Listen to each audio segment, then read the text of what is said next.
I always do that. Don't I? I'm a night rider. Wonder what I was talking about. Every time that I go up past midnight, I swear I get higher. Swear I gotta get higher now. I'm a night rider.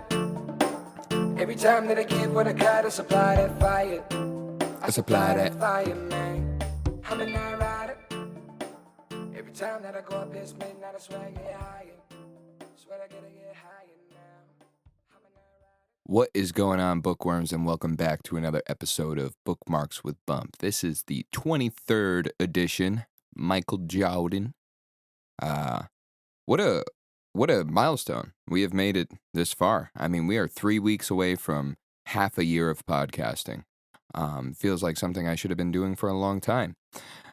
Bookmarks with Bump, if you haven't listened before, and welcome to the show, and thank you for listening, is a social commentary podcast of sorts where I go over all things health, fitness, and we touch in on other topics, which hopefully we'll get to today, but there is a lot to talk about.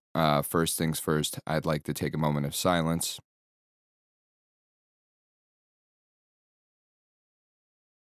Thank you. Thank you very much for joining me. In the memoriam of the family dog, the beautiful Bella dog, who has passed away on Tuesday. She had been dealing with health issues for a long time. We rescued her about 14 years ago, and Tuesday was the day that she said goodbye. It's always unfortunate to put down a dog. It is much like losing a member of the family. And anybody who is familiar with the household is also familiar with her warm greetings. No matter who you are stepping through that door, she was a woman with a lot on her mind, and she was not afraid to say what she was feeling, and she always did. So T's and P's, thoughts and prayers to that beautiful, beautiful soul. She is going to be cremated, and we will keep her around the household. She had a very big impact on the people of this house. And as far as mourning, I saw the tea leaves for quite a while. Usually so energetic, and a burst of fire, really. I mean, there was no explanation for the type of energy that she held. She was always up and ready to get at him, no matter what was going on. A spark plug of sorts. She would go on many, many walks with me and keep up with me throughout, no matter how far we were going. She loved being outside. She loved to run. And her and I had a very special bond in that. So rest in peace to Bella. Love you very much. They say all dogs go to heaven. So I know you're up there causing a ruckus with every dog that's ever dogged. And where there is death, there is life. So let's get into the week that was. We'll start with my weekend. I had a baby shower to go to for a really good friend of mine who was there in a time in my life where this was when I was at rock bottom, and this was a person who always encouraged me and found ways to inspire me to be a better person, and I think kind of gave me the nudge I needed and helped me with a little bit of a wake-up call. And those are the people that you remember. And whenever they need anything, you're always there for them. So her and her partner are expecting their first child, and I was asked to go to the baby shower, which I was very honored to be a part of. I partook in a little bit of a baby bottle chugging contest, where I had a nice little sip of green Hawaiian punch, something I haven't had since I must have been a baby myself. So it was nice and nostalgic. It's so crazy, the coincidences in life, right? Because she was, we were close when I was going through all of my trouble, right? And the gender reveal baby shower was held in a venue where I played my last concert the night before I got sentenced. So the whole circle of life here is just so wild. Let's soak in that for a second. But anyway, it was a gender reveal, which I'm happy about this gender reveal. I was happy about the folks that I was there with because I was able to crack my joke of, a gender reveal is a nice practice, and it's unfortunate that in 20 years they could be gone. So I was able to fit in, and my sense of humor was appreciated there. Um, Nonetheless, it was just a great time, and it's so awesome to see people experiencing that joy of bringing a life into this world. Um, and what a very special honor and privilege, and I know that they're going to be great parents because they're great people, and that's really what it takes, a sense of morality, a good set of principles, and an ability of patience. That's what it takes to be good parents, and these people are very quality in that character, and they were ever so gracious to grant me with a free pasta dinner the night before my road race. So it was like, it was one hand washing the other. We had a great spread of pasta and then some desserts afterwards. I indulged in a cheesecake, and maybe that's my secret recipe. We'll get right into it. Sunday morning, wake up, 5 a.m., have a little oatmeal, little breakfast, wait for the sun to rise, and get myself nice, loose, and limber. Spend some time on the foam roller. And it's time to head out to Hartford. And my father accompanied me, which is awesome. I always love when he comes to the races. He seems so proud of me when he's there. And it was a great event. The Husky Ruck and Run. I really suggest everybody does it. There's a 5K, there's a fitness walk, there's events for your children, and it's a very special time. It's always so festive when you go to these things, and so there's always something to be occupied with if you're not a runner, so you're not always bored, and my dad always finds a way to entertain himself no matter what, and I think that's why he doesn't mind taking a day off of work to come out to these races and watch me run, and do what I do best. So there were over 1,000 participants in this race this year, spread throughout the 5K and the 10K. And first of all, congratulations to Connor Bedard for winning the Husky Ruck and Run 10K, coming in and breaking his own course record from last year, coming in at 31 minutes and 52 seconds, taking first place overall. My hat's off to him. What a run. And because this course isn't easy, and I'll tell you that much. So out of the 400 competitors in the 10K, Connor Bedard came in first, and I came in 21st, 20 places after him, which, if you go through the percentiles, hey, not bad. Now, here's where I'm starting to feel my engines rev up a little bit, because I was unsure of what to expect through this, with the training schedule I did, being from a different resource than I would usually grab it from. This was my best race to date. Came in 21st overall, third in the 30 to 34 age bracket, and first in the 200 and plus pound division, aka the Clydesdale division. Yeah, baby, you're looking at the number one stallion. Let's get into the numbers. 44.52. Pace, 7:13 a minute. Now, when you look at first place and you look at that, you'll say, wow, not bad. Let's look at this for a second. And this is the lesson in all of it. And this is why I feel a grand sense of achievement from it. It might not sound like it because I'm kind of past it already. And that's from the great Nick Saban. You take one win and you celebrate that win for 24 hours, but you have another game coming up next. And that's kind of exactly where I'm at. Like, this is a great pace. I'm very excited about the achievement. I'm excited about winning the division, coming in third in my age bracket. That's all cool, but I need to do better because now my engine is revving towards the next goal and the main goal, keep the main thing. And the main thing for me right now, and that's the Boston Marathon. There is nothing stopping me from being able to do that. And I've taught myself that over the course of the last couple months. And the lesson, as I was saying, was don't be discouraged by your defeats. Be inspired. And that's where I was. After the Torrington Road Race, I finished that 5-mile road race in 39 minutes. A few days ago, I finished the 10K, which is a mile and a quarter almost longer, in 44 minutes. That's not to say that I'm able to run a 5-minute mile, but to cover that extra pace in that amount of time shows me a lot about myself. Now, with this pacing that I was able to do in this race, I knocked off a ton of time from that original race earlier this year. Now, if we go back to what I just had in September, my fastest 5K yet to date, which is crazy, and we'll get into that in a second.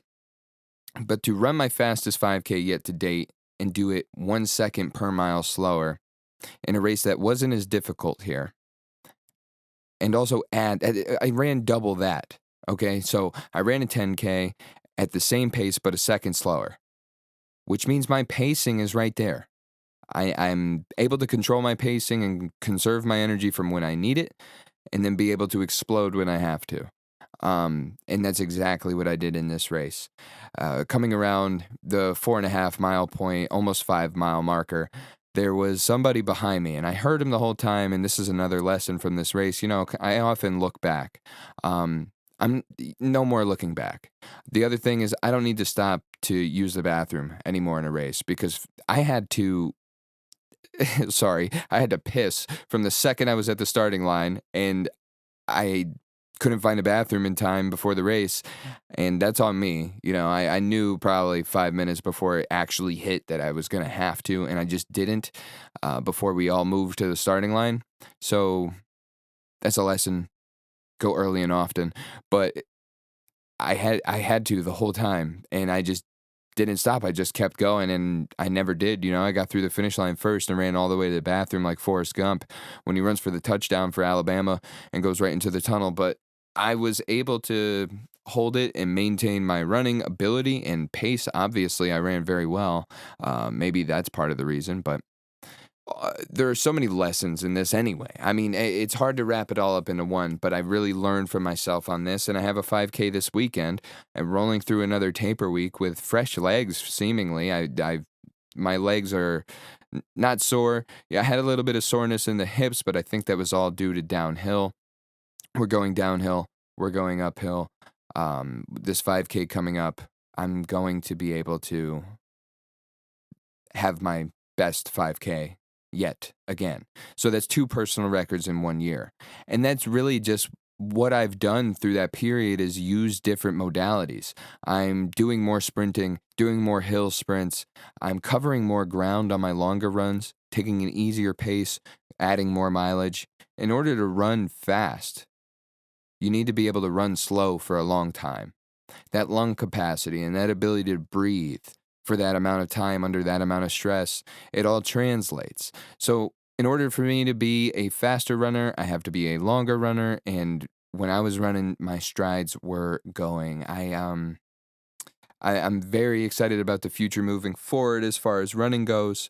I need to knock off about 11 seconds over the course of 26 miles. So that's what I'm going to be working on for the next year moving forward. A lot of speed work will be done. A lot of endurance work will be done. And the crazy thing about it is I'm 200 plus pounds. I stepped on the scale when I registered for this race. I was 203 pounds, and I've maintained that weight so far, and that's really on me. That's a bad eating habit, and I go for a couple days where I don't wake up in the middle of the night and eat, but then there are some days where I do, and oftentimes that's just how the cookie crumbles. And I need to be better about that. I need to be more disciplined about that. And if I can be disciplined in my training, I can be disciplined over all aspects in life, because how you do anything is how you do everything. Now, moving on from that, at the 4.5 mile marker, this he finally caught up to me. He'd been chasing me for that long, 4.5 miles. Imagine chasing somebody for that long. And this wasn't an easy race. It started with a little bit of an uphill trek, but majority of the first 2.5 miles was downhill. At that point, I was pacing at 6:50 throughout those first 2 miles. And I felt good. It wasn't like the Torrington Road Race where I knew I was blowing my tank early. I felt fresh, and that's because I was able to take a lot of long cruising strides downhill. Um, and then it was all uphill from there, literally. The saying came true. It was all uphill from about 2.5, 2.25 miles and on. And that was tough. That was a really tough battle to fight, but I ground right through it, and I just kept pushing. And then eventually, like, over halfway through the race, around that 4 mile point, I felt fresh. And then this guy crept up on me. And he said to me, "You're a hard guy to catch." And I don't think he was expecting me to be as fast as I was. And that gave me even more juice. And it also gave me a strategy, okay? Because now I have somebody to match, and that's much easier. Usually where I'm at, I'm right there between the amateur runners who don't really practice a lot and the novice. Want to call them maybe I'm the novice and then there's professionals ahead of me, but nonetheless there's always about a minute or 2 minutes of time in between the person ahead of me and then the people behind me. So this guy creeps up on me. He has more of a runner's body, and what I mean by that is I'm a bigger guy. I'm kind of, for lack of better terms, jacked. I don't really like to say that about me, but I'm not going to say that I'm fat. I'm definitely not. I have a ton of muscle on me. I'm probably 10 to 11% body fat, and I'm just a big boy. 6 foot tall, 203 pounds, and anyhow, this guy has more of a lanky runner's body. He must have been about 165 pounds or so, and maybe he's just not a seasoned runner, right? He catches up to me. He's like, "Man, you're a hard guy to catch." And I looked at him, and I just said to him, "You must not spend a lot of time chasing dogs." And he just looked at me and put his fist out, and we fist bumped. And I was like, "You must have paced yourself pretty well to save this burst here. This is a tough go." And he's like, "Not at all." And I was like, "Okay, here we go." And I'm just kind of listening to his footsteps, and I'm slowing up a little bit because I'm going to let him pass me. And we're going to battle back and forth for a little bit over this next mile, and then I'll give you the last about 1/4 mile, and when we have 100 yards left, you're done. And that's exactly how I played it out. And it was so great to just get around the corner, that last corner there's about 100 yards, maybe 150, and I had just opened it up, and he's like, "Oh, that's what we're doing?" And I say, "Yup." And then at that point, we're about 50 yards away, and I just start sprinting, and I make it through the finish line, and I feel relieved, but not all the way relieved. Like I said, I ran all the way to the bathroom, and then I got relieved. And the guy was a real cool guy. He came in second in his age bracket, and he was actually all the way from Snowmass Village, Colorado. So shout out to Eric. Thanks for keeping me going for that last 1.5 miles or so, and eat my dust. Here we go! Buck, here we go! Here we go! Here we go! Here we go! Yeah, here we go! Yeah, here we go. Right into the Ballin' with Bump segment of the podcast. I will skip topics and either save them for next week or the week after, depending on how much I have to talk about pending this Sunday's race. But going over the race and going over the recap of the race is, to me, valuable information for many of the listeners. There's always a lesson when it comes to competition. And that's what we have with football. A lot of competition, and we have very exciting matchups this week that I am ready to dive into.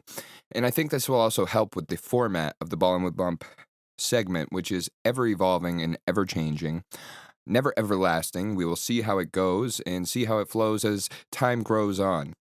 Nonetheless, Thursday Night Football on Amazon Prime is capped off by the Eagles taking on the Commanders in a matchup that will determine the NFC East #1 spot.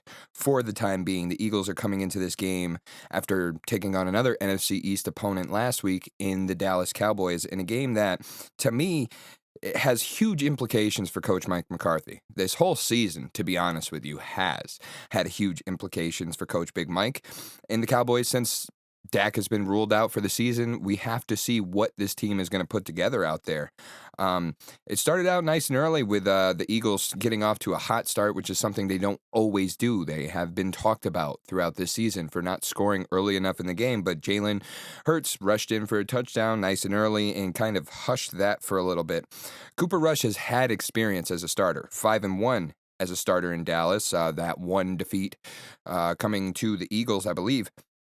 However, they were feeding Zeke, and if you ask me, that's a good game plan. You have a good, dependable running back who has a ton of experience. Just hand him the ball, and that was a good plan until he ended up fumbling, and Cooper DeJean would jump on it. Cooper DeJean making a name for himself here, really turning on the heat as he's growing more experience. Love to see a defensive back out of Iowa becoming a talking point of the league nonetheless. The Cowboys would come out, kick a couple field goals in the first half, and then just get absolutely trounced in the second. They would be shut out in the second half as the Eagles would end up scoring 20 points in the second half there, and actually scoring 27 unanswered from the time that they were, right there with a 7-6 deficit ahead of them. What does this mean for the Cowboys? I'm not sure. Jerry Jones talking about tearing down the stadium and building a new one because people are upset about the sun glare in the window.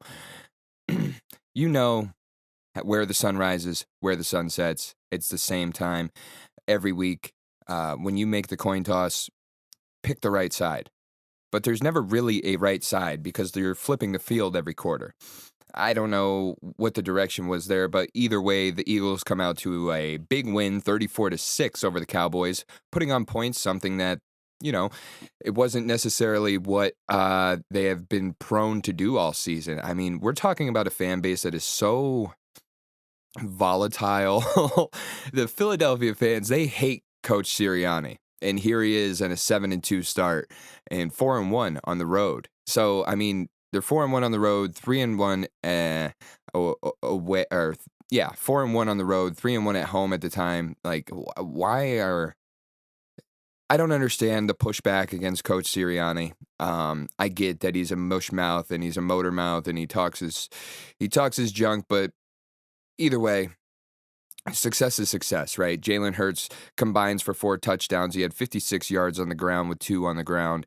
And he also threw for 200 yards and 2 touchdowns, one of which being to Dallas Goedert and the other being to Johnny Wilson. What a great government name, Johnny. A.J. Brown would have 5 receptions for 109 yards in that game on 7 targets. And the Eagles just looked like a complete team here.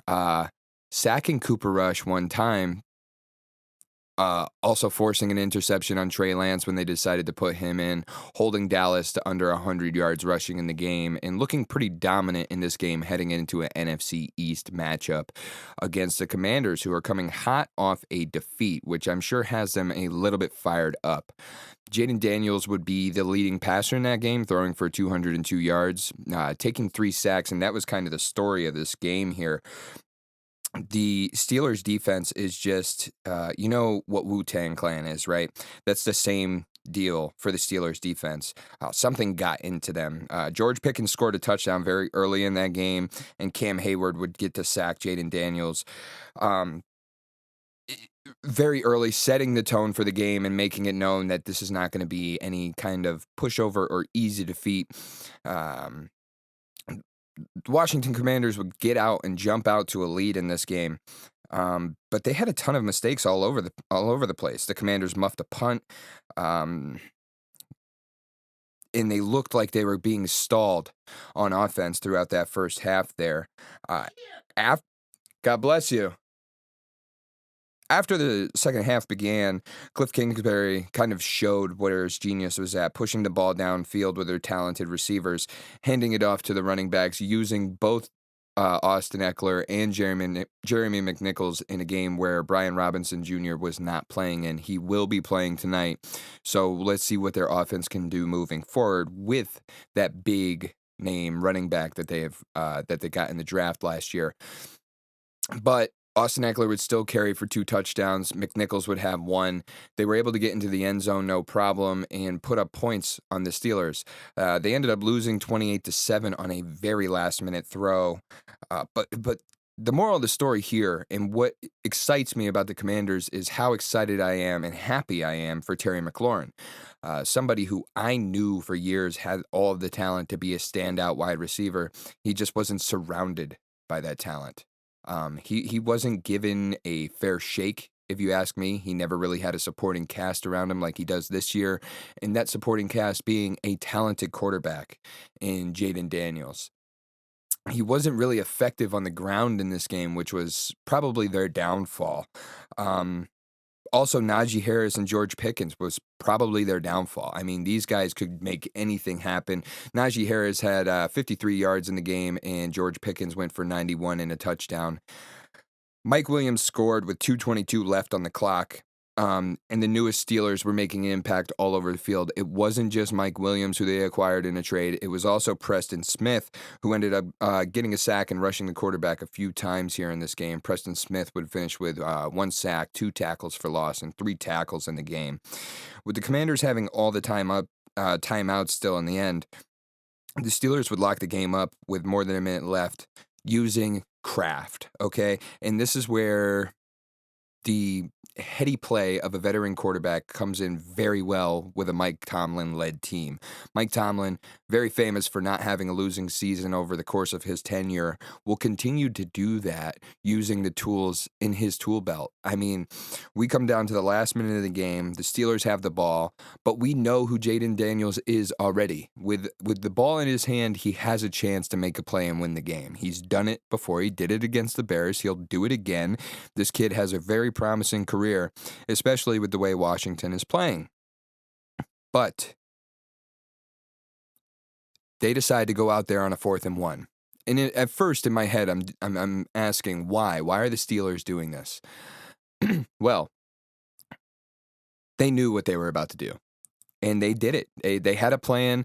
Everybody was telling them, watch the ball, watch the ball, watch the ball, earmuffs. This is what the defense is calling to the D-line, not to jump off sides. And that's the whole reason you go out there on 4th and 1, is to try and draw the defense off sides, get yourself a free first down, and the ability to kneel it out and end the game. And unfortunately, leave it to the rookie defensive lineman Jonathan Newton to run off sides. Genius. Why let Jayden Daniels have a chance to win this game? The Steelers win 28-27 and are off to a blazing 8-2 start. And that's the next matchup I want to get into. The very exciting matchup they have against the Ravens coming up. The Ravens played in last week's Thursday night football game against the Cincinnati Bengals in an absolute thriller where the Bengals came out very hot. Joe Burrow was dicing up and down the field. This would be a historical game for Jamar Chase. Jamar Chase had 264 yards, and unfortunately for him, the reason why it's historic is because it was the most yards by a wide receiver since 2000 in a losing effort. 11 receptions, 264 yards on 17 targets, so it was no surprise that he was going to be the guy in this game. Followed that by Chase Brown, the running back out of the backfield, getting 9 receptions for 52 yards. 3 touchdowns for Jamar Chase in this game, one for Tanner Hudson as well, and that's kind of who Joe Burrow was going towards in the end of the game here. The biggest story in this game is really the ability of the Ravens to turn it on when necessary. They were at a 14-7 deficit when it came halftime, but throughout this game, they were down 21-7. They go down 21-7, and at that point, it looks like the Bengals are going to run away with this one, and their playoff hopes are staying alive. Think again. The Ravens do what the Ravens do best and turn it on in the fourth quarter. They score 21 fourth quarter points off the likes of a Tylan Wallace 80-yard reception, which is crazy. An 84-yard reception for a touchdown from a guy who hasn't had much play this year.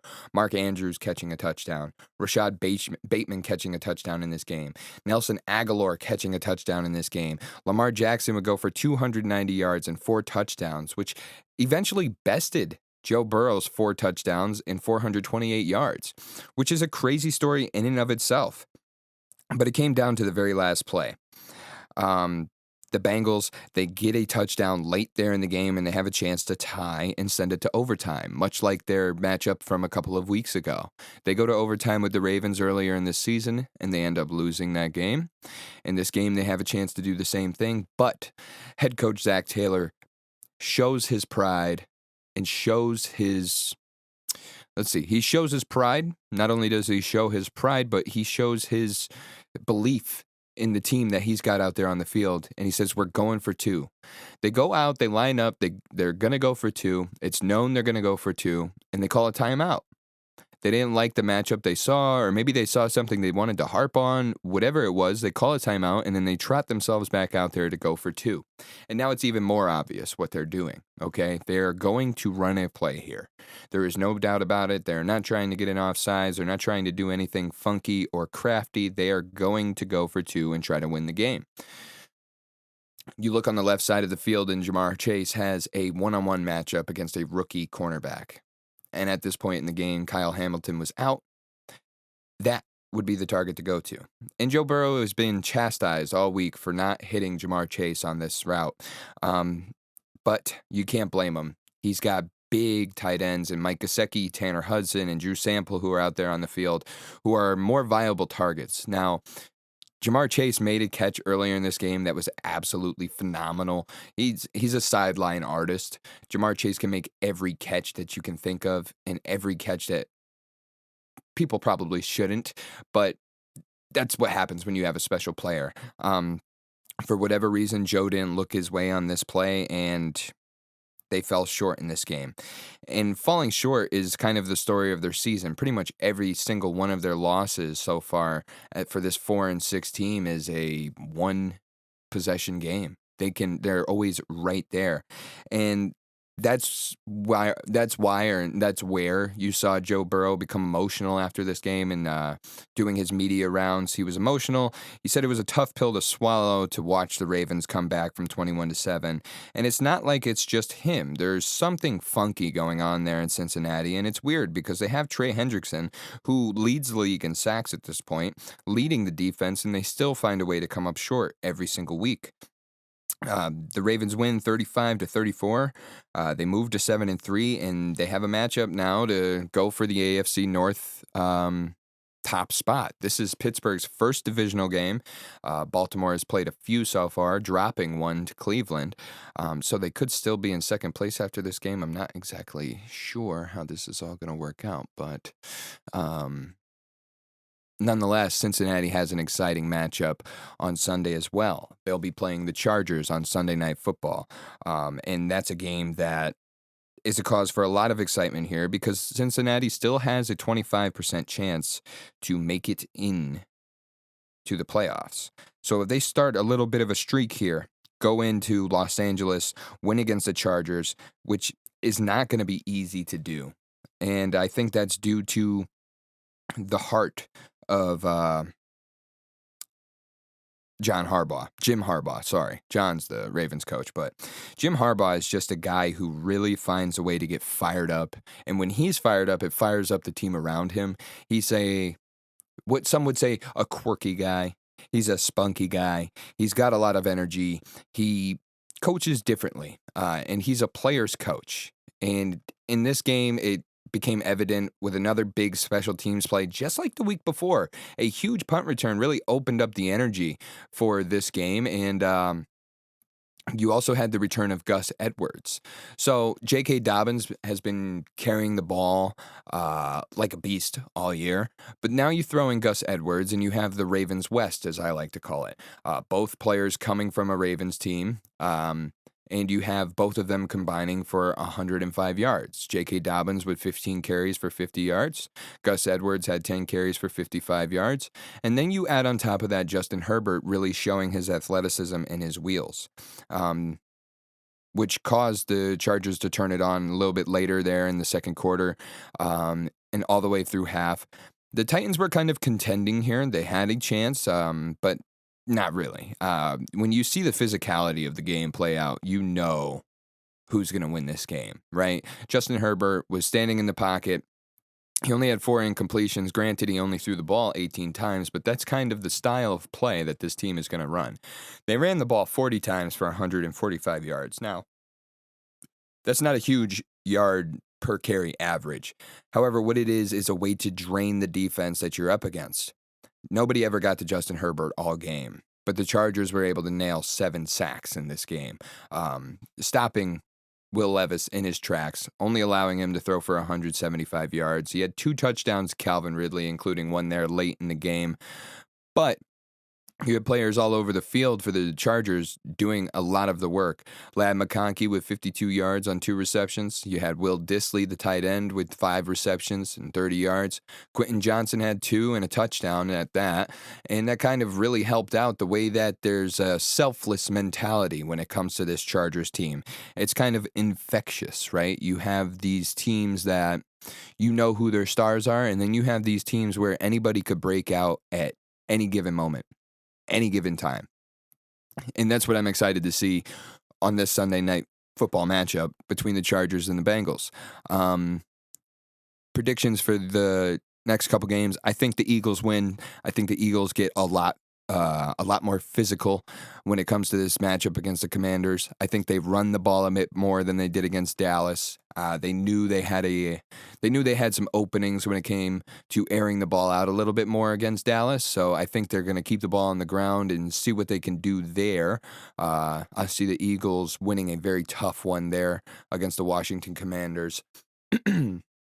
What else can we look forward to? We have the Chargers and the Bengals matchup. The Chargers are going to drain, right? The Chargers are going to just try and pound the rock. And I think that's not going to bode well for them. The Bengals were able to hold Derrick Henry to 68 yards, and I think they could do that to this running back core as well. I think J.K. Dobbins and Gus Edwards, as good as they are, they're not Derrick Henry, and nobody is. So I don't really see them combining for 100 yards in this one. If anything, it's going to have to be Justin Herbert waiting in the pocket for something to break open and for him to take off if they're going to get any yards on the ground there and drain that clock. And that's kind of what the Chargers want to do. They just kind of chip away at these games, and they grind them out. So they've improved to 6-3. Will they improve to 7-3? I don't think so. I think this will be the start of the Bengals getting hot. And maybe that's just me looking forward to an exciting playoff run here from a team that's not looking like they have one going for them. But nonetheless, I think that the Bengals have a fire right now. They don't seem discouraged. Joe Burrow, as he was emotional, he didn't seem discouraged at all. He just seemed like he wanted to win. He's a competitor. So is Justin Herbert, though, and so is Jim Harbaugh. So it's going to be tough to really give that one a good call, right? Now let's go into the game of the week. And this is always a game of the week or a game of the century type of game. This is going to be the 4:25 slate. You have the Bills taking on the Chiefs. What a matchup. And what a matchup it's always been. I mean, this has been a rule-changing matchup. In the past, they played a playoff game that went into overtime. And you had... Sorry about that.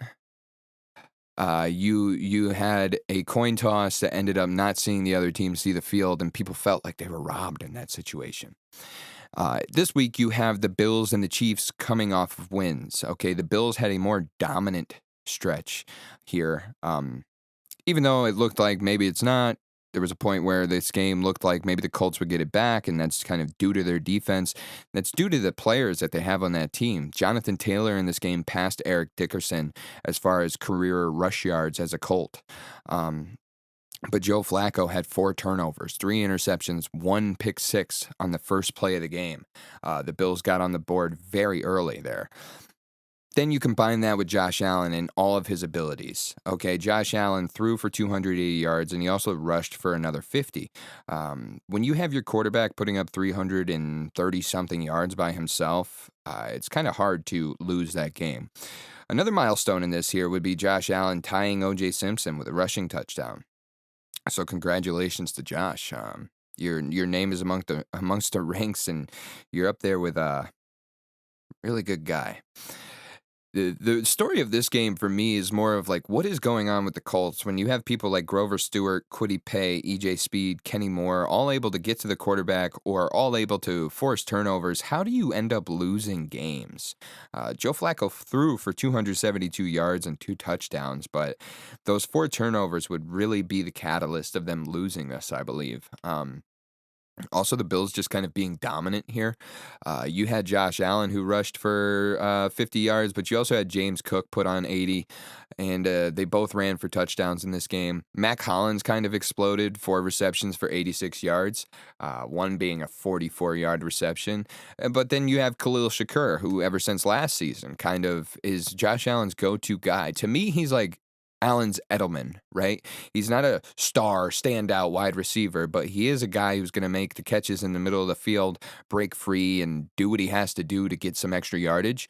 It's exciting to watch Khalil Shakur play. He is an all-around teammate. Always picking up his teammates off the field, always making the extra block, always going the extra mile. In this matchup coming up, you have a lack of Keon Coleman again. He's slated to be out, and Amari Cooper is doubtful at this point right now.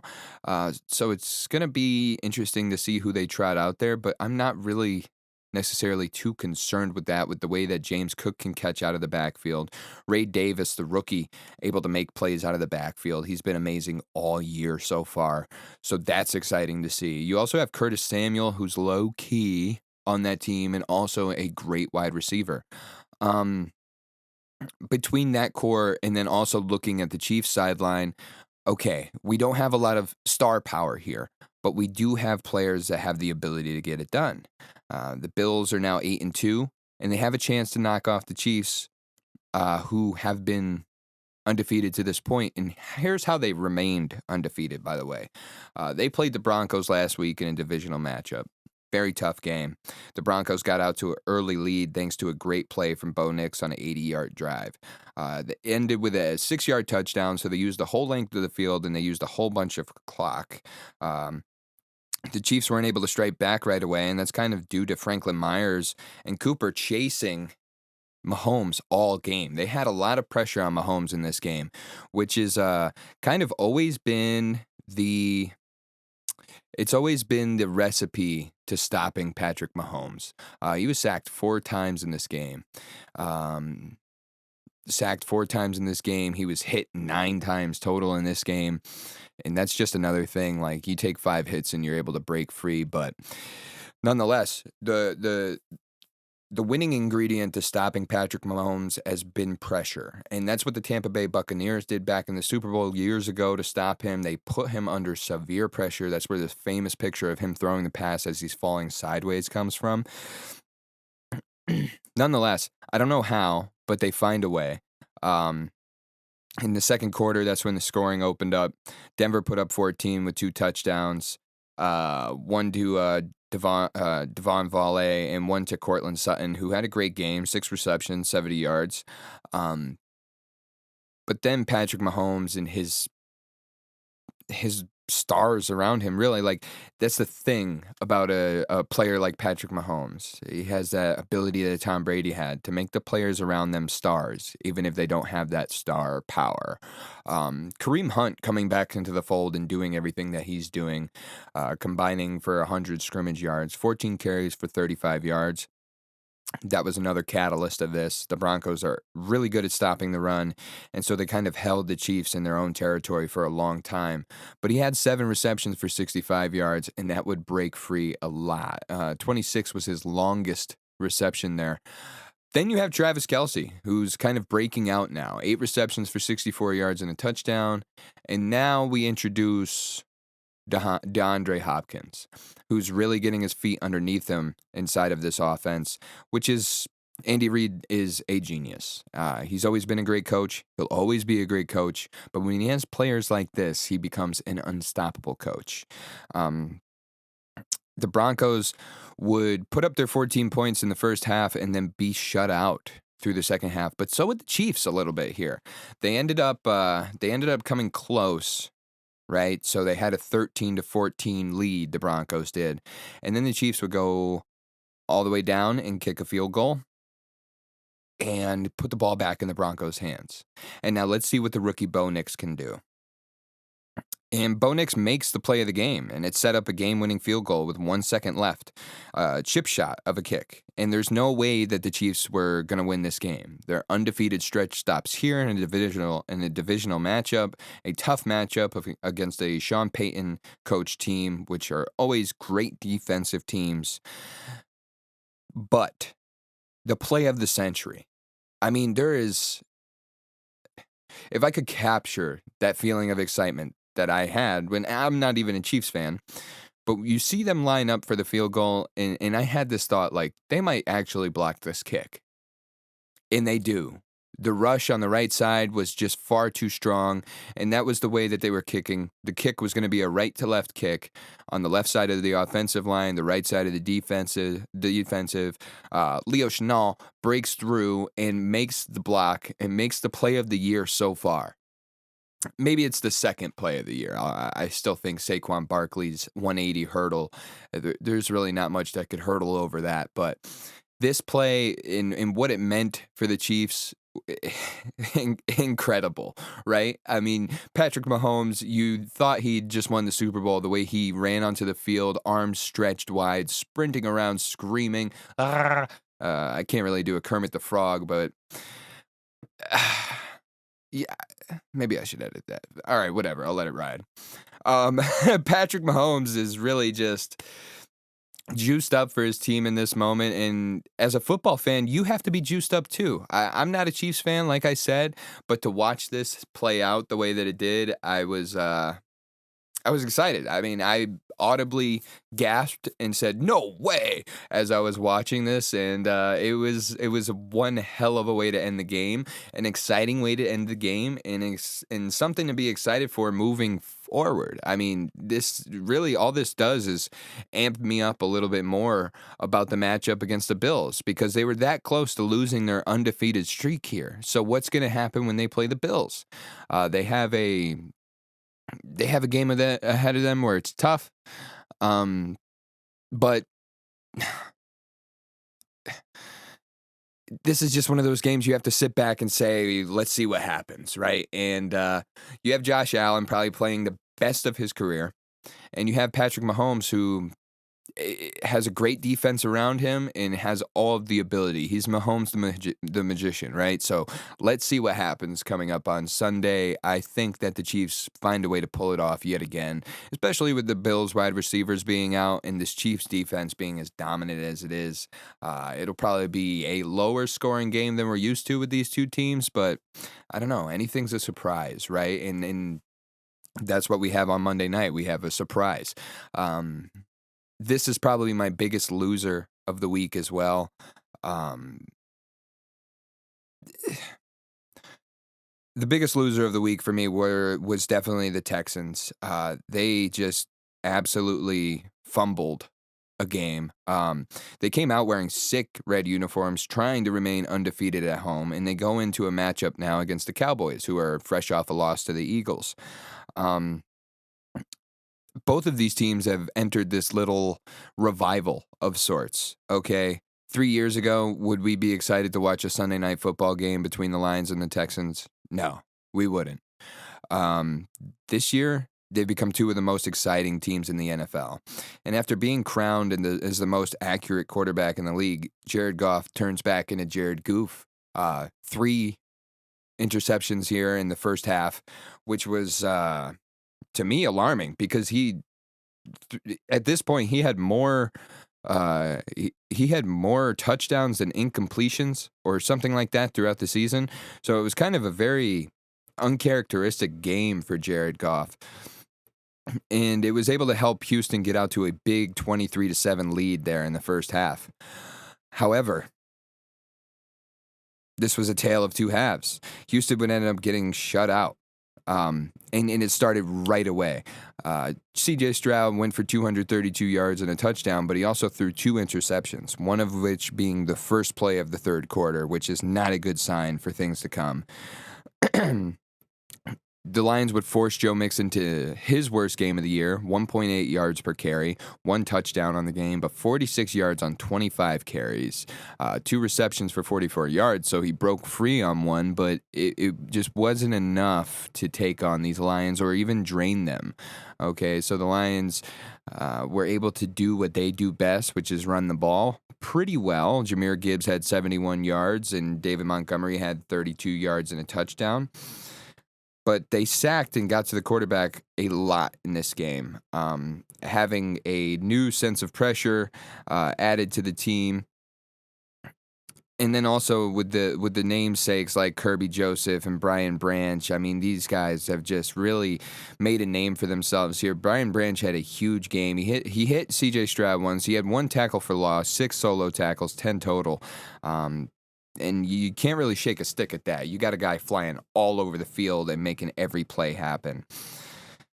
At one point in this game, the Texans had a 79% chance to win this game, and somehow they still drop it.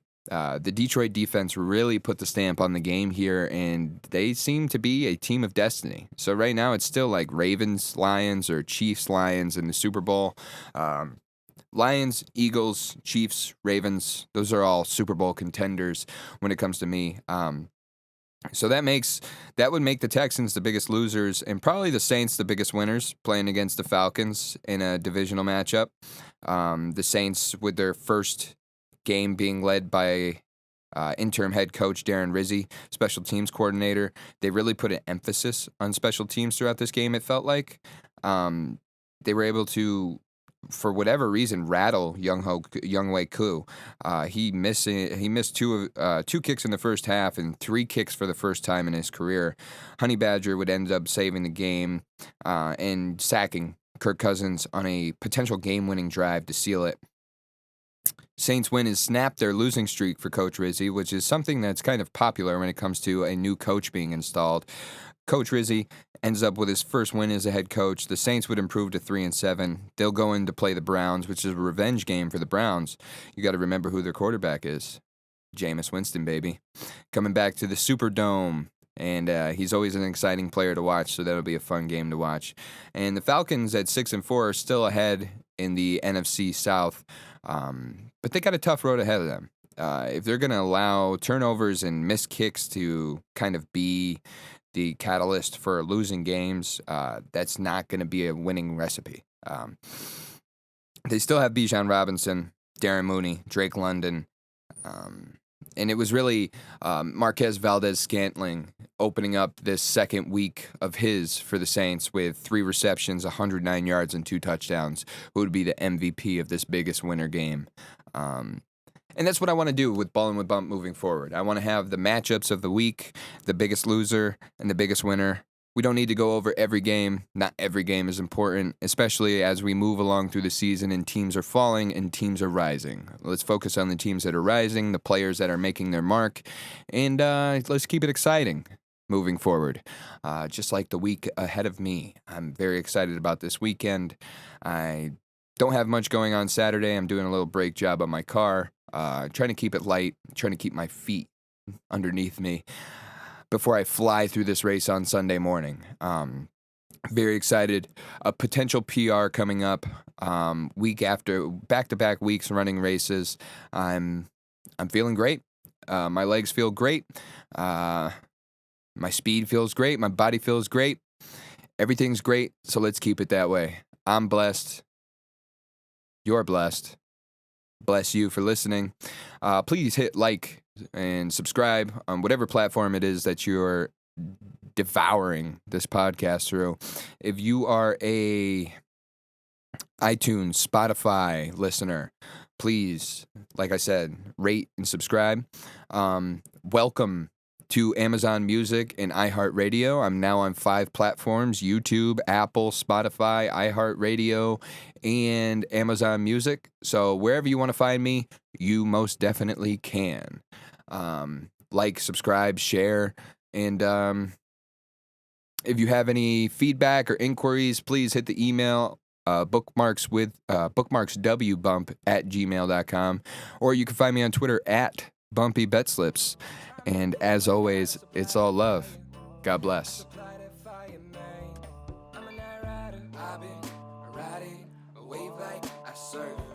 I've been leaning in and out of work. I could show you what it's worth. Money to the ceiling, I started at the dirt. I've been riding, wave like I surf. I've been leaning in and out of work. I could show you what it's worth. Money to the ceiling, I started at the dirt. I'm a night rider.